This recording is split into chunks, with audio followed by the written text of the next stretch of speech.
네, 사도 바울의 그 개척했던 교회들, 우리가 에베소 교회도 봤고 오늘 이제 빌립보서라는 말씀을 통해서 빌립보 교회를 보는데, 교회는 어떠한 상황에서든지 강해져야 됩니다. 왜냐하면 공중권세 악한 권세 잡은 사단의 세력으로부터 싸워야 되기 때문에 강해져야죠. 군인이 강해야지 적과 싸울 거 아니에요? 강해져야 됩니다. 그리고 교회는 견고해야 됩니다. 그래서 세상에 어떤 거센 폭풍과 비성경적이고 반기독교적인 문화가 쓰나미처럼 몰려온다 해도 흔들림이 없어야 돼요. 흔들림이 없어야 돼요. 그리고 교회는 승리해야 돼요. 왜냐하면 예수 그리스도께서 교회의 머리가 되시고 교회는 예수 그리스도의 피로 세워진 곳이기 때문에 교회는 반드시 승리해야 될 줄 믿습니다. 여러분, 우리가 이러한 마음을 가져야 됩니다. 사도 바울은 이방인들에게 보냄을 받고 그 지역마다 복음을 전하고 그렇게 해서 세워진 교회들이 꽤 많아요. 그러한 교회들이 견고해지기를 원하고 승리하기를 원하고 강하게 되기를 원하는 그러한 마음으로 늘 기도했다는 거예요. 그 중에 하나가 오늘 본문에 보게 될 빌립보 교회가 그렇습니다. 바울이 성령의 이끄심을 받아서 아시아로 가고 싶었던 방향을 유럽으로 휙 틀었단 말이에요. 그래서 마게도냐, 오늘날 유럽이죠. 마게도냐 대륙으로 건너가서 유럽에서 가장 첫 번째로 맞이했던 그 도성이 빌립보 도성이었습니다. 그래서 그곳에서 바울은 복음을 전했던 생생했던 그때 일을 잊을 수가 없는 거예요. 누구를 만났어요? 루디아라는 여인을 만났어요. 그래서 그의 가족에게 세례를 주고 예수 믿게 하였고, 또 간수들을 회심시켜서 그의 온 가정이 예수 믿고 하나님의 자녀가 되었다는 것을 우리가 너무나 잘 압니다. 이것이 빌립보에서 있었던 지역에서 있었던 일입니다. 그런 더군다나 사도 바울을 통해서 예수를 믿게 된 빌립보 성도들은 사도 바울이 복음 사역을 시작하는 그 처음부터 지금까지 뭐예요? 함께 했어요.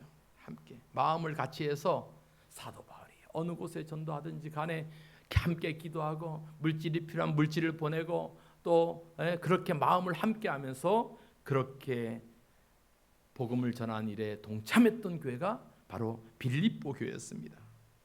이렇게 참 하나님의 은혜 가운데 있던 교회가 사도 바울이 이 편지를 쓰게 된 이유 중에 하나가 뭐냐면, 그럼에도 불구하고 이 빌립보 교회에 근심이 생겼어요.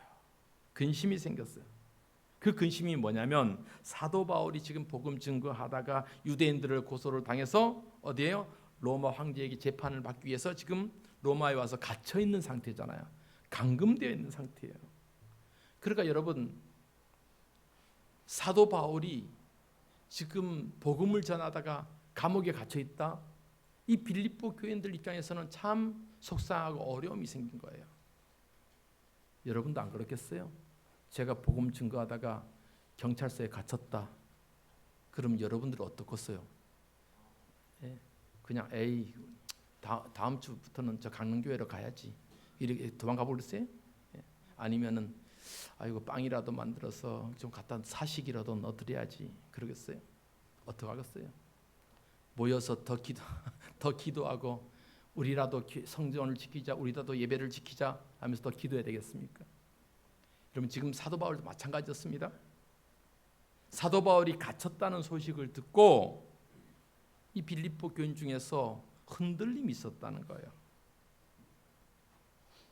그러니까 물론 믿음이 견고한 사람도 있지만 그렇지 않은 사람도 있단 말이에요. 그러니까 그런 사람들이 어떤 생각을 하겠어요? 야, 일단은 살고 봐야지. 사도 바울 선생님도 복음을 전하다가 저렇게 감옥에 갇혔는데 우리라고는 별 수 있느냐? 우리도 일단 살고 봐야지. 괜히 예수 믿는다고 했다가 바울 선생님처럼 우리도 잡혀가서 죽게 되고 고문당하면 우리 가족은 누가 돌볼 거야? 라고 하면서 마음이 흔들리기도 했단 말이에요. 염려와 근심이 있었다는 거예요.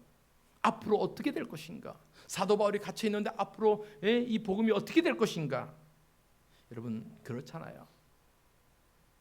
시험은 교회 오래 다닌 성도들에게 시험이 들기도 하지만 초신자들에게도 시험이 많이 들어요. 참 예수 믿고 이제 교회에 막 발을 들여놓은 사람에게 어려움이 생길 수도 있단 말이에요. 그러니까 큰 교회는 이런 경우가 많아요. 막 모처럼 이제 1년에 한 번씩 뭐 야유회다 체육대회다 해서 막 게임해요. 그런데 꼭 그 체육대회 하면서 다치는 사람이 꼭 새 가족이고 다쳐요. 예를 들어서 뛰다가 우리 노장로님 다쳤다 그러면 아유 또 은혜롭게 넘어가요. 좀 죄송한 일이지만 또 그것 때문에 시험 들어가고 교회 안 나오고 그러지 않단 말이에요. 근데 꼭 새 가족들이 그렇게 다치거나 시험 들어요. 예전에도 제가 교회에서 부격자 사회 갈 때 그날 처음 모시고 왔어. 뭐 야유회 한다고 하고 체육대회 한다고 하니까 가자 그러면서 모시고 왔단 말이에요. 그래서 같이 이제 게임도 해요. 물풍선 게임을 했다. 물풍선 게임. 그래서 탁 던져 물풍선이 딱 터지는데 예를 들어서 우리 장로님 그 사람 탁 터져가고 탁 터지면 막 웃을 거 아니에요. 아이고 그때 한번 뭐 스타일 망가지는 거죠. 장로님도 평소엔 건강하지만 물풍선 한번 뒤집어 쓰면 웃고 좋다 그러면 또 이렇게 또 은혜롭게 넘어가잖아요. 근데 하필이면 그 물풍선이 처음 새 가족한테 확 터져 버렸어. 그러니까 자기는 이렇게 옷 입고 왔는데 이 다 젖어 버리니까 썽이 나갖고 가버려 버렸어요. 교회 안 나온다고. 꼭 그렇게 돼 버린단 말이에요. 여러분 열심히 예수 믿고 뜨겁게 기도하는 교회가 어려움이 생기고 재난이 생길 때도 마찬가지예요. 왜 우리 교회에 이런 어려움이 생기지? 왜 화재가 나서 우리 교회가 몽땅 타버렸지? 이렇게 되면 성도들 마음이 어떻게 되겠어요? 흔들림이 생긴단 말이에요.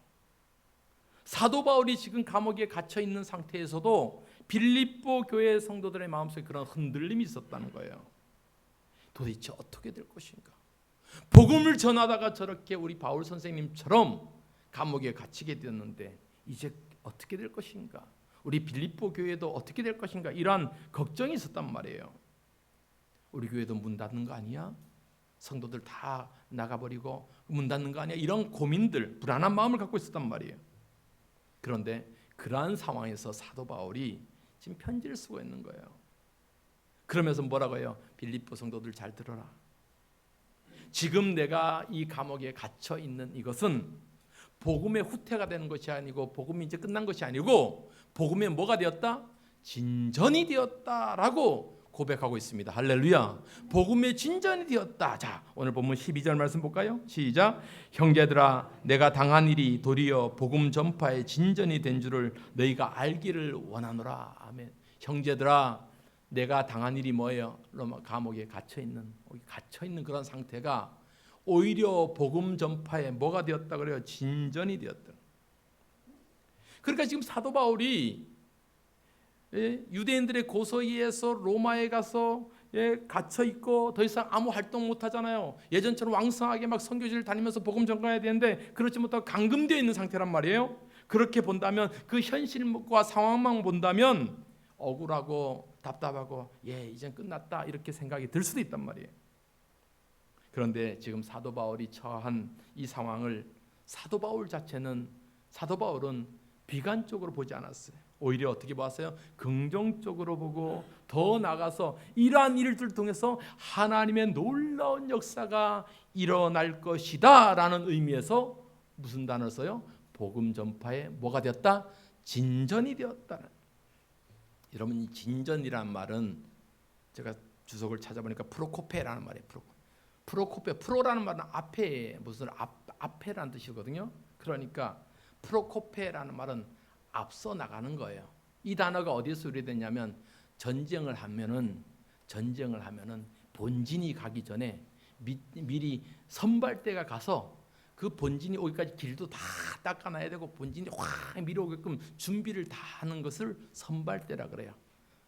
그러니까 그 선발대를 주로 누가 하냐? 공병대가 해요. 그래서 저도 공병대에서 근무했기 때문에 막 길을 밀어놔야 지 탱크도 막 올 거 아니에요. 그러니까 탱크가 올 수 있도록 길도 밀어놓고 쫙 정리를 하는 것. 이 여기서 온 단어가 진전이란 뜻이에요. 그러니까 복음이 앞으로 본격적으로 오기 전에 지금 사도 바울이 이 사역은 하나님의 놀라운 복음의 진전이 되고 있다라는 사실이에요. 그러니까 사도 바울이 지금 갇혀 있다고 해서 끝난 것이 아니라 사도 바울은 앞으로 이 로마에서 복음의 역사가 어떻게 일어날 것을 지금 기대하고 있는 그 모습을 보게 되는 거예요. 여러분, 우리가 로마서를 보면 알 수 있겠지만 사도 바울은 너무나도 내가 로마에 가고 싶었다라고 고백해요. 여러 번 가려고 했는데 상황과 형편이 열리지 않았어요. 그래서 로마를 못 갔는데, 그런데 우리가 잘 알듯이 당시 로마는 세계의 중심이었습니다. 그리고 우리가 잘 알듯이 모든 길은 어디로 통한다? 로마로 통한다라는 말에서 팍스 로마나라는 말을 쓰고 있어요. 모든 길은 세계로. 그 말은 로마가 그렇게 길을 잘 닦았다는 거예요. 저도 로마에 가봤지만 그 2000년 전에 그 길을 쫙 닦아내서 이 원형 교차로 있죠. 그 당시 원형 교차를 통해서 쫙 이쪽으로 가면은 어디, 저쪽으로 가면 어디, 쫙 길들이 얼마나 잘 닦였는지. 그때의 길을 지금도 사용한다니까요. 별로 놀라지가 않네. 2000년 전 깔아놓은 길을 지금도 사용한다니까요. 뭐 우리나라는 1년 덮어놓으면 내년에 또 두들 부시고 또 까시고 하니까 이렇게 그 의미를 잘 모르는데, 2000년 전에 그 돌로 다 깎아놨던 사도 바울이 그때 로마를 걸어왔던 그 길이 아직도 남아있다는 거예요. 그러니까 그렇게 길을 잘 닦는 거예요. 그러니까 그러한 상황에서 사도 바울이 바라본 건 뭐예요? 앞으로 이 복음이, 로마에서 시작된 이 복음이, 로마로부터 시작된 이 복음이 전 세계로 로마인들이 닦아놓은 길을 통해서 뻗어나갈 것이다. 이 기대를 지금 하고 있다는 거예요. 그래서 역사적으로 보면 사도 바울도 이곳에서 어떻게 해요? 순교를 당하고, 베드로도 이 로마에서 십자가형에 당하는 순교를 당하게 되잖아요. 그래서 이 사도 베드로도 그렇고 바울도 이곳에서 죽었지만 이것이 복음의 종결점, 끝이 된 것이 아니라 오히려 복음의 불길이 타올라서 이 로마에서 시작된 복음이 유럽과 아시아와 전 세계로 복음이 퍼져나가는 그런 놀라운 일들이 있었다는 것을 우리가 알 수 있습니다. 여러분, 마찬가지로 빌립보 교인들에게서 이 사도 바울에 대한 근심, 갇힌 것에 대한 근심과 염려, 그럼에도 불구하고 사도 바울은 이렇게 고백해요. 여러분, 너무 염려하지 마세요. 내가 감옥에 갇혔던 것을 보고 어떤 성도들은 더 힘있게 복음을 전하는 계기가 되었습니다 라고 고백하는 거예요. 자, 13절 14절 보세요. 시작. 이러므로 나의 매임이 그리스도 안에서 모든 시대의 안과 그 밖의 모든 사람에게 나타났으니 형제 중 다수가 나의 매임으로 말미암아 주 안에서 신뢰함으로 겁없이 하나님의 말씀을 더욱 담대히 전하게 되었느니라. 예. 사도 바울이 갇히는 모습을 보고 그 주변에 있던 성도들이, 어떤 사람은 숨어 들어갔을 수도 있지만, 어떤 사람들은 위축될 수도 있었지만, 어떤 사람들은, 상당히 많은 형제들은 오히려 주를 더 신뢰하고 뭐 없이, 겁 없이 하나님의 말씀을 더욱더 담대히 전하더라. 여러분, 우리도 이렇게 되기를 바랍니다. 여러분, 복음을 전하는데 겁 없이 전해요. 겁 없이 전해요. 뭐가 겁나요? 뭐가 쪽팔려요? 하나님의 복음을 전하는데 여러분 담대히 나가는 그런 용기가 있어야 된다는 거예요. 여러분, 오늘 이 말씀을 통해서 우리가 사도 바울을 통해서 배울 수 있는 관점이 뭐예요? 사도 바울은 지금 감금되었고 자유함이 없었던 것처럼 보이지만, 그러나 그러한 상황에서 좌절하고 절망한 것이 아니라 사도 바울은 이러한 상황에서도 하나님은 일하신다. 하나님의 역사는 계속된다. 하나님의 역사는 지금도 일어난다. 이러한 믿음을 갖고 있었다는 거예요.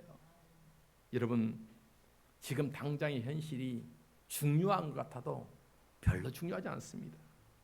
지금 나의 모습을 통해서 하나님이 어떻게 역사에 가실지를 바라볼 수 있는 그러한 믿음의 눈이 있기를 바랍니다. 그것이 비전이에요. 비전. 뭐라고요? 비전이요. 지금은 이럴지라도 하나님께서 이러한 나를 통해서 어떻게 역사에 가실지를 바라보는 것, 여러분, 이러한 비전을 갖고 살아가는 저와 여러분 되기를 축복합니다. 또 한 가지, 오늘 본문에서 사도 바울은 자신이 로마에서 복음이 전해지는 이런 과정에서 성도들이 두 가지의 모양으로 복음을 전하는 상황들을 듣게 되는 거예요.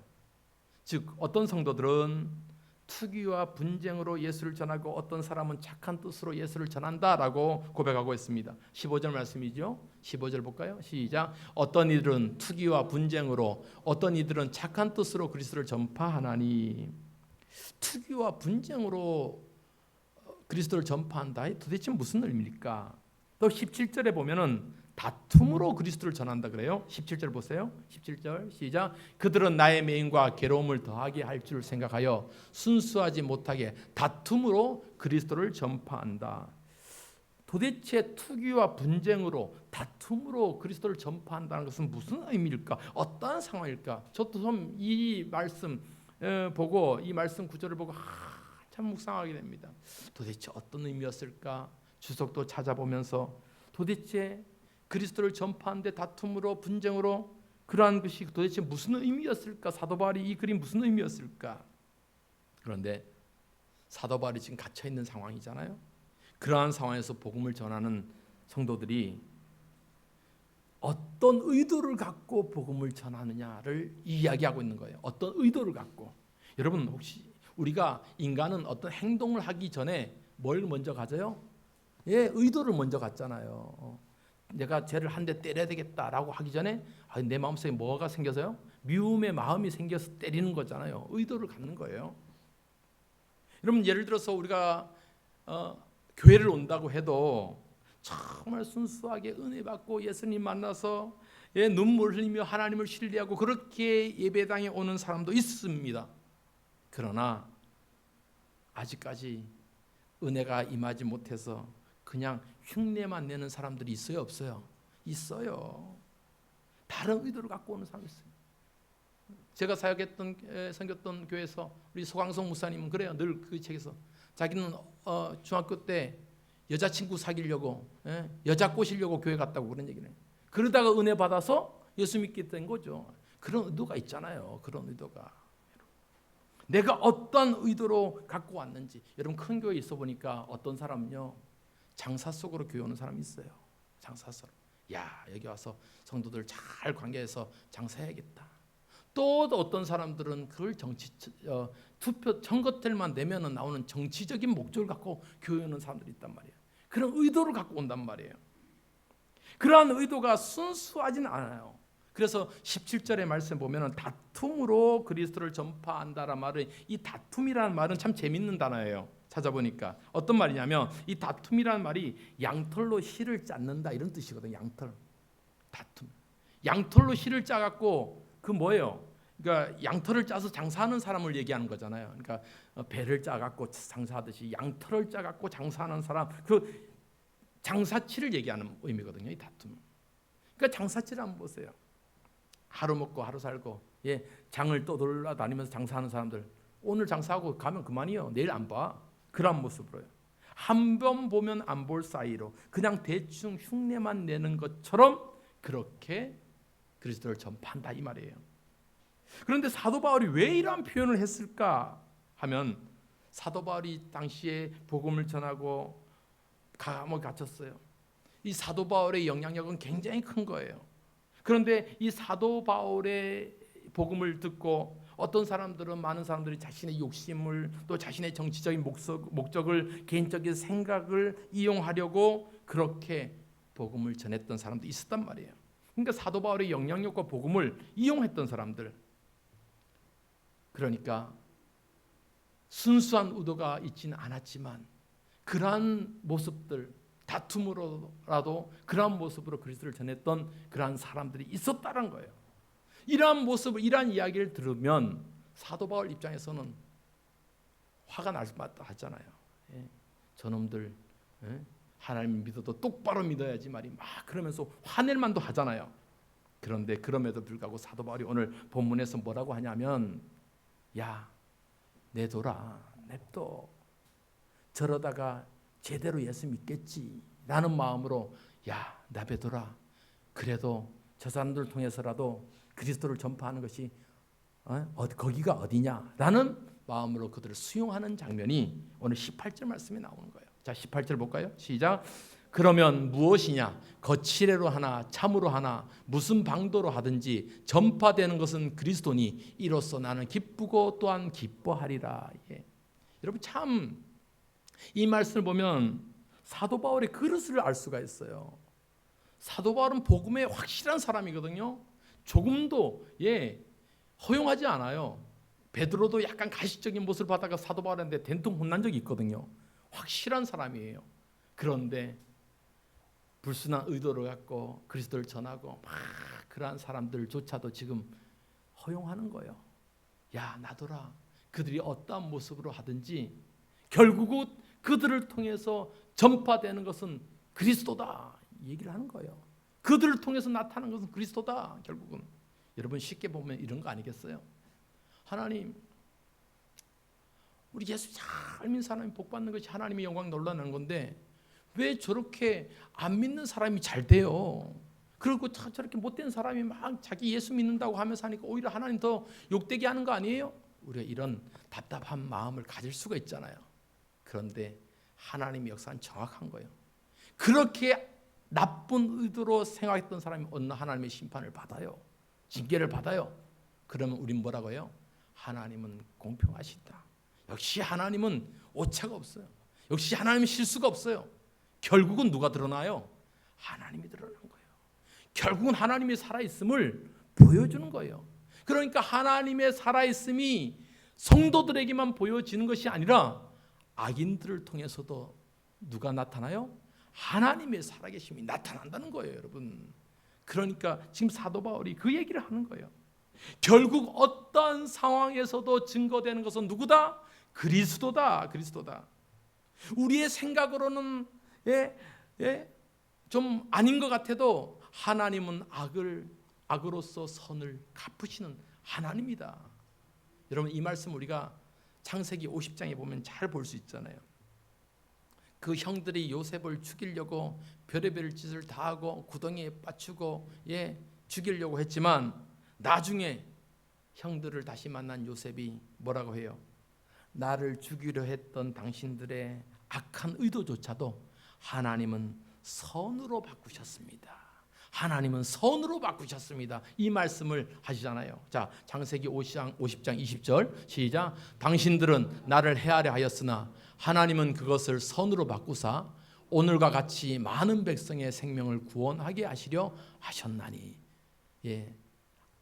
악을 뭐로 바꾸셨대요? 선으로 바꾸셨다. 선으로 바꾸셨다. 여러분 이 말씀을 오늘 사도 바울의 이 교훈들을 우리가 보면서 이런 생각을 해봐요. 전도에는 어떤 방법만이 옳다고 얘기할 수 없는 거예요. 쉽게 말해서 우리는 그러잖아요. 야, 저 시장에서 예수 천국 불신족 백날 떠들어도 저것 때문에 예수 믿겠나? 서울에 가면 지하철이고 또 서울역이고 뭐 창녕역이고 그 앞에서 메가폰 들고 그렇게 예수 믿으세요, 예수 믿으세요 한다고 사람들이 예수 믿겠나? 라는 생각돼요. 우리가 이제 건빵 전도를 하고 건빵 뭐 한 박스에 100개가 들어있어요. 저 광주에 있는 권사님은 우리 교회 나 알지도 못해 한 번도 못 봤어요. 그런데 어떻게 연결돼 갖고 전도 열심히 하라고 매달 건빵 4박스를 보내와 어저께도 보내왔더라고요. 그래서 여러분 전도를 하라고 많이 하라고. 건빵 뭐 몇백 개 몇천 개 뿌신다고 한 사람 전도 돼요? 안 돼요? 뭐 우리 건빵을 제일 많이 전도한 사람이 김금성 권사님이죠. 100박스는 했을 거예요 지금까지요. 그래도 그 건빵 수백 박스 해도 한 사람 데려올 수 있어요 없어요? 그렇게 따지면은 전도 못하는 거죠. 전도 못하는 거예요. 여러분 전도는 방법이 없어요.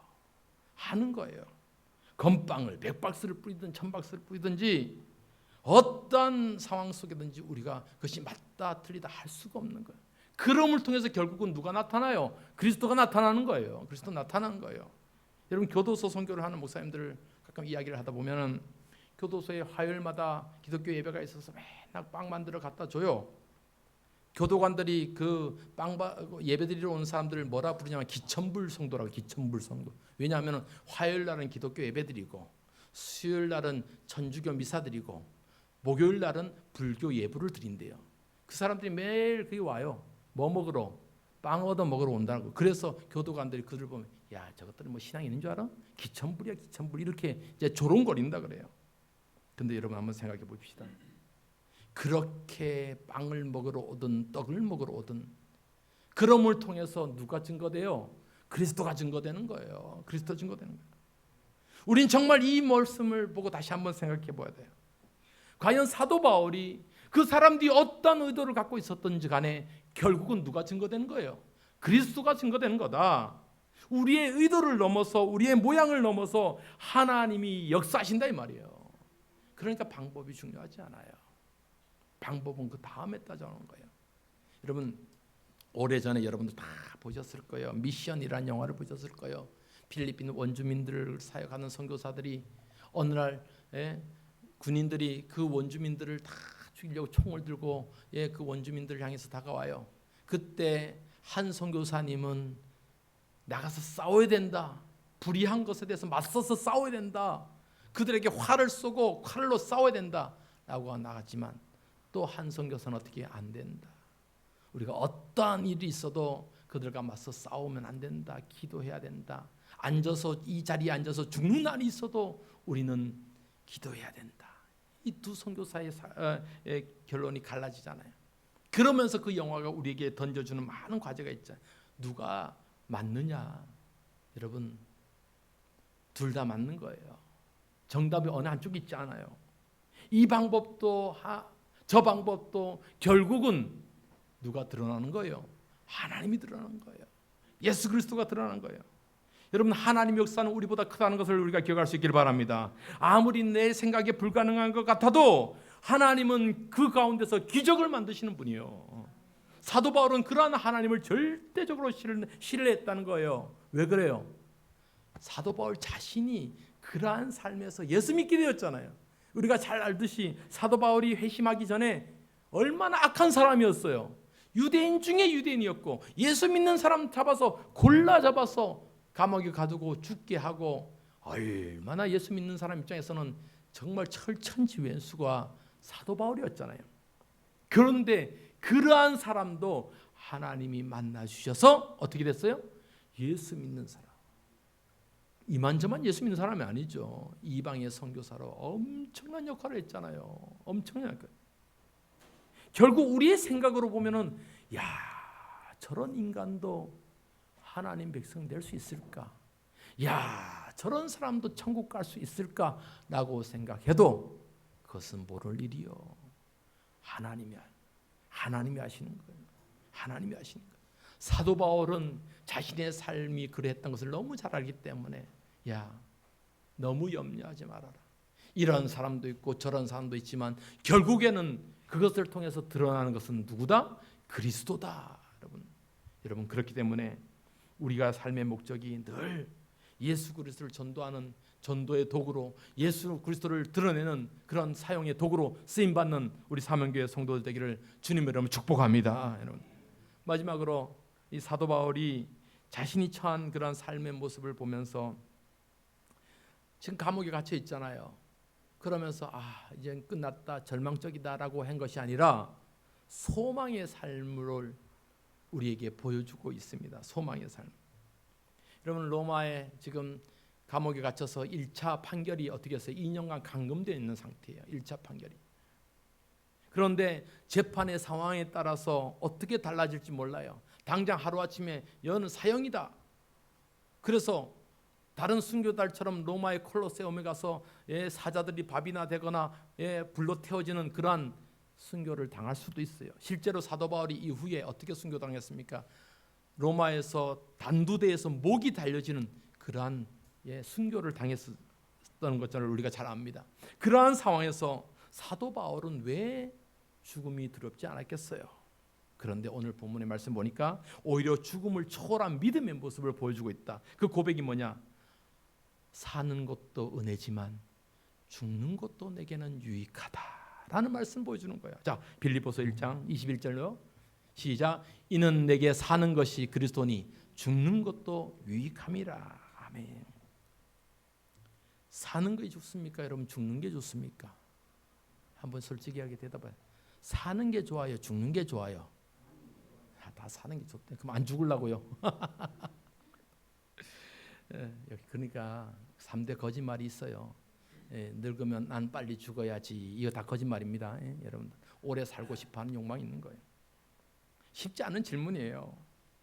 예수 믿고 사는 것도 참 축복이지만 그러나 성도들이 삶을 다 하고 천국 바라보면서 죽는 것도 오히려 더 큰 축복임을 우리가 알 수 있습니다. 목사님들과 자주 이런 얘기를 해요. 아우 막 운전하고 다니면 너무 빨리 달리지 마세요. 위험하잖아요. 그러면은 믿음이 좋으신 목사님, 야 이렇게 죽어 천국 가는데 뭐가 두렵냐 이런 막 해요. 그럼 저거 그래요. 아이 목사님 그래도 자녀들 집 장가 다 보내고 손주들 봤으니까 좀 아쉬움이 덜하겠지만 나는 아직도 장가 보내야지 시집 보내야지 손주도 못 봤는데 나는 좀 억울하잖아요. 난 아직도 미련이 있단 말이에요. 뭐 그렇게 얘기를 우스갯소리도 합니다만은 모르겠어요. 미련이 있어요. 사도 바울은 결혼 안 해갖고 뭐 자식들 결혼시키고 손주 보고 이런 미련이 없을지 몰라도 나는 그렇지 않단 말이에요. 그래서 여러분 기억해 봅시다. 성도들의 삶은 죽음 이후에도 영원한 소망이 있기 때문에 우리는 감사할 수 있음을 믿으시기 바랍니다. 우리의 삶은 소망이 있잖아요. 그러니까 죽음이 뭐예요? 유익이라는 거예요. 우리에게 유익이라는 거예요. 그래서 여러분 사도 바울이 왜 미련이 없겠습니까? 사도 바울은 더 큰 욕심이 있었어요. 어떤 욕심이요? 내가 한 곳이라도 더 가서 저 땅 끝까지 가서 복음을 전하겠다. 오늘은 이 마을, 내일은 저 마을. 이러한 복음의 욕심이 누구보다 있었던 사람이요. 그런데 그러한 삶이라도 당장 오늘이라도 예수님 나를 불러가시면 감사한 삶으로 할렐루야 주님 갑니다. 그런 유익함이 있다는 고백을 지금 하고 있는 거예요. 여러분 우리에게도 이러한 믿음의 고백이 있기를 바랍니다. 우리 성도들은 삶을 사는 순간순간 늘 최선을 다하고 오늘을 다 열심을 해서 살아가는 거예요. 주신 사명을 위해서 열심을 노력하며 살아가는 거예요. 그러다가 주님 오라고 하실 때 할렐루야 감사합니다 하면서 천국 바라보면서 나가는 것, 이것이 뭐예요? 우리에게 주신 소망이고 우리에게 유익함이 되는 거잖아요. 우리 사랑하는 성도들은 이러한 천국에 대한 소망이 있음을 믿으시기 바랍니다. 사도 바울은 바로 이러한 소망을 갖고 그래. 지금 내가 감옥에 갇혀 있어서 언제 죽을지도 모르지만 그러나 내가 살아가는 것도 지금 이곳에 있어서 복음 전한 것도 감사한 일이고 또 죽음을 맞는다 그래도 성도들의 죽음은 끝이 아니야. 영원한 천국이 있어. 천국에 소망이 있기 때문에 오히려 그것도 감사한 일이다. 여러분 얼마나 큰 은혜예요. 얼마나 큰 믿음이에요. 여러분 우리 모두가 이러한 믿음 가운데 살아가는 저와 여러분에게를 주님의 이름으로 축복합니다. 오늘 사도 바울은 빌립보 교인들에게 그래. 야 세상 말 듣지 말아라. 내가 갇혀 있다고 해서 사람들은 이제 끝이다. 예, 이제는 다 끝났다. 소망이 없다. 라고 해도 절대로 그 말에 귀 기울이지 말아라. 하나님의 역사는 끝나지 않았다. 하나님의 역사는 지금도 계속된다. 하나님의 역사는 더 오히려 더 크게 일어날 것이다. 그런 말씀을 우리가 기억하면서 이 찬송 한번 불렀으면 좋겠습니다.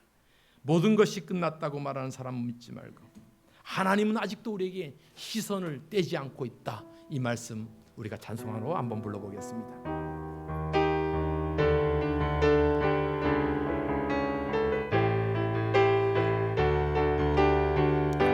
모든 것이 끝났다고 모든 것이 끝났다고 말하니 사람들의 말을 듣지 말아라. 아멘. 하나님은 아직도 너에게서 시선을 떼지 않아. 세상에서 답을 찾지 말고 세상에서 답을 찾지 마라. 사람들을 의지하지 마라. 사람들을 의지하지 말아라. 너의 모든 문제는 하나님만이 해결할 수가 있다. 기도를 쉬지 마라.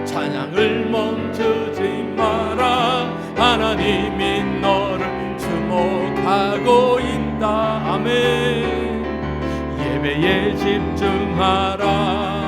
말씀을 붙잡아라. 하나님을 만나면 끝난 것이. 가는 길 멈추지 말고, 가는 길 멈추지 마라. 뒤를 돌아보지 마라. 하나님은 너를 주목하고 있다. 의심하지 마세요. 의심을 하지 마라. 절대 포기하지 마라. 하나님을 만나면 끝난 것이. 아멘. 예수의 이름은 세상의 소망이요, 세상의 소망이요. 예수의 이름은 천국의 기쁨일. 예수의 이름은